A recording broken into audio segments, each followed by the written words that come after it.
So it has been over a year since I made the last devlog video. But don't worry guys, I will be finishing the game. I've been learning Unreal Engine for 2 years now while making this game, and now it is nearly complete. Part of it, anyway. Yeah, there's been some setbacks like not understanding animations at all.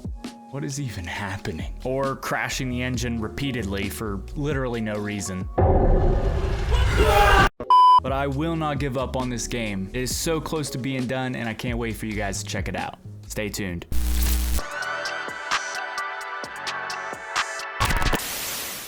What is going on, you guys? My name is Charsonist and I have been making my very first horror game in Unreal Engine 5. I decided to call the game Within the Unknown, and you can actually add it to your Steam wishlist right now. I plan on releasing the game in 2 chapters, hopefully releasing the first one within the next few months, which is roughly an hour-long playthrough depending on the player. I'll just have to find a way to release the second chapter as DLC. Also need to integrate Steam into the game using Steamworks SDK, whatever that is. And I should probably also reduce texture sizes to improve performance so my streaming pool doesn't explode. But you know what? I'll figure it out. Just like I figured out how to add an inventory system, inspection and save system, altering parts of the environment, changing the weather, jump scares from the mannequin, main menu, pause menu, graphics, audio and control options, loading screens, death screens. Since I've made so much progress, I'll probably make multiple videos explaining the different sections of the game, but for this video, we'll talk about the house and how the game starts. Initiating protocol. Restraining the subject. Extracting memory and uploading to database. Transfer complete. Chapter 1 starts off with you waking up, restrained to the chair, not knowing who or where you are. All you know is the voice in the computer just extracted your memory. Yeah, you're pretty much screwed. Commencing calibration sequence. Oh, and I added a little calibration tutorial section where you look at the monitors. Calibration complete. The computer screen shows a farmhouse and then you enter the simulation. For this part, I just imported some videos I made in DaVinci Resolve and added them to a media player. Used a couple Boolean variables to see when you looked at the monitors to know when to open the next source. Disable input, direct the camera, and fade into the computer. Shortly after you wake up, the theme song I made in FL Studio plays as you walk towards the house. After you find a way inside, collect a lighter, different keys, and pick up notes from your missing wife explaining what happened to her. I coded the lighter so that when you run, eventually the flame will go out. I also used a switch on int node, selecting a random integer to make it so there's a chance the lighter won't turn on when you flick it. You can also light candles. This has a bit more functionality later on in the game, but for now, it just gives you light. The first objective is to find the lever and locate the fuse box to turn the power on. I made it so the player can choose which path they want to take first. They can either interact with this box, which makes this door appear to retrieve a key in the bathtub by draining the water, or you can find a key to unlock the garage to find the lever, and then this happens. I should mention that most of what you see, the meshes, textures, and materials, I bought off the marketplace. I just imported them into the game and added any additional code to make it work.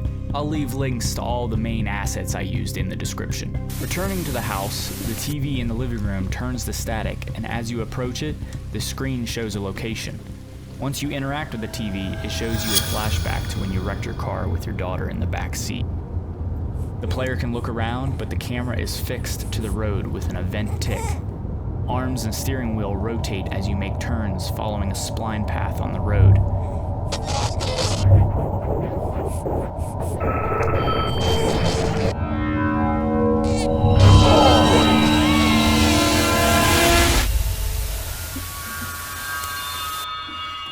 Appear back at the house and find a set of stairs that has appeared, allowing you to access the upstairs.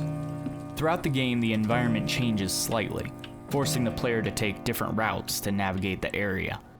I knew I wanted this to be a main focal point because in this simulation, your mind is essentially generating your environment. So it's going to move and shift as you regain your memory.